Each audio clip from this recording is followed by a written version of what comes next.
time to shake it up. LaGuardia High School, also known as the Fame School, was cultivated on the principles of birthing superstars. Artists like Liza Minnelli, Ben Vereen, Robert De Niro all passed through these hallways and went on to superstardom. Now just imagine if they were turned away because they got a C in math. You know, coming to LaGuardia High School, I really wanted a place where I could feel like I could express myself. The academics were becoming more of the priority, which is not what it was about before. Not good for the students. It's not what the students came here for. The administration has destroyed it ever since Kim Bruno left. And Lisa Mars is just not what this school needs. I watched this school just completely lose its passion. So many students lose their passion, the teachers lose their passion. I was able to fill my schedule from morning until 3 p.m. with music classes.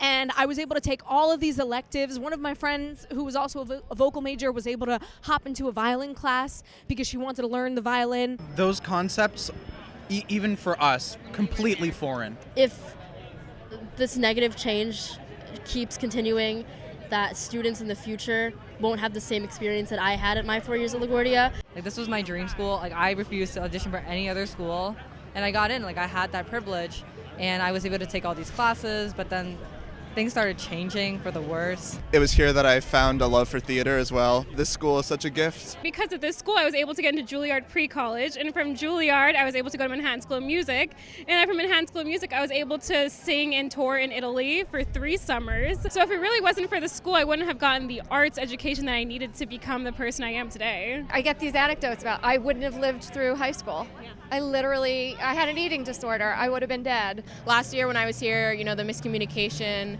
and the misinformation was annoying, but it's intolerable now. And just hearing about their stories and how unsupported they feel in their own academic environment is really quite disgusting to me. In a world where arts is being cut so much, this is the only vessel of joy and light that you could really get for the arts. And I mean, you don't see them doing this at PPAS or Talent Unlimited. Why does it have to be here?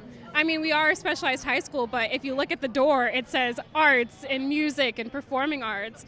And there's such a lineage that comes from this school that to take the arts away is just a disaster. When you have kids breaking down, crying in the hallways, teachers really grabbing their hair and crying out of frustration because they have a show opening in 48 hours and they have literally yet to tech their show.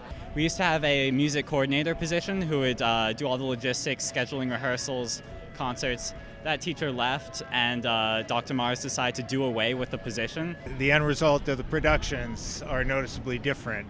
Going through the bureaucracy of trying to organize a rehearsal or trying to get a show on its feet when you're constantly taking our tech time away, when you're taking our rehearsals away, when you're not supporting your own students or staff. Disvaluement of art.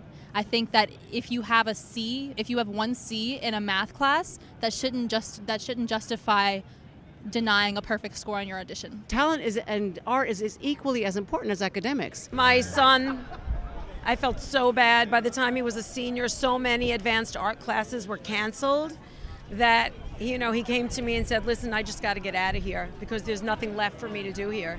She's not trying to be an engineer or architect or none of that. She wants to sing.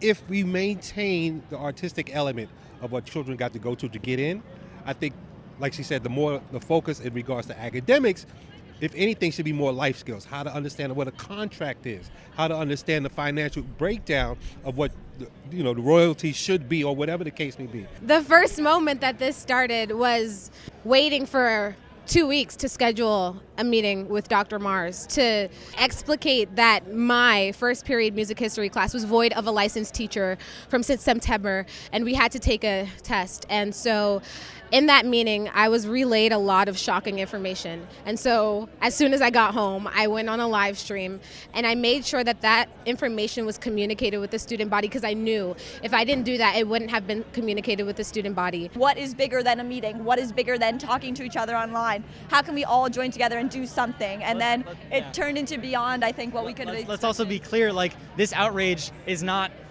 new. I mean, we saw it 3 years ago. There was a petition called Bring Fame Back to the Fame School. It got 12,000 signatures, and things didn't change. It feels to us as if we're saying your academics are more important than your dance, but I want to become a professional dancer. Once you start to see decreases in funding, that's when the arts start to go first. And it's not just LaGuardia, it's every school. Art is creation, and if you take that away, we're all just kind of robots. So we've been here interviewing kids and parents, and some of the students were afraid to speak on camera. Do you know why? What are they afraid of?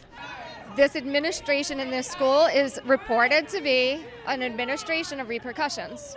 And they have a history, reportedly, of taking negative action against anyone who has something to say that is a critique or an admonishment or a plea even for some change. I've heard from people who say they've survived sexual assault at the hands of someone in the school. This school was so inspiring, and it was because the people that were here were so talented and were able to express and share their talent. Let this success be a lesson to you all for the rest of your lives, that when you want something to change, you have the power to make that change. You have the power to stand up and tell your story and let your voice be heard and shake things up. I am the Fighting Soprano. We're LaGuardia alumni. We're the parents of LaGuardians. I'm a LaGuardian.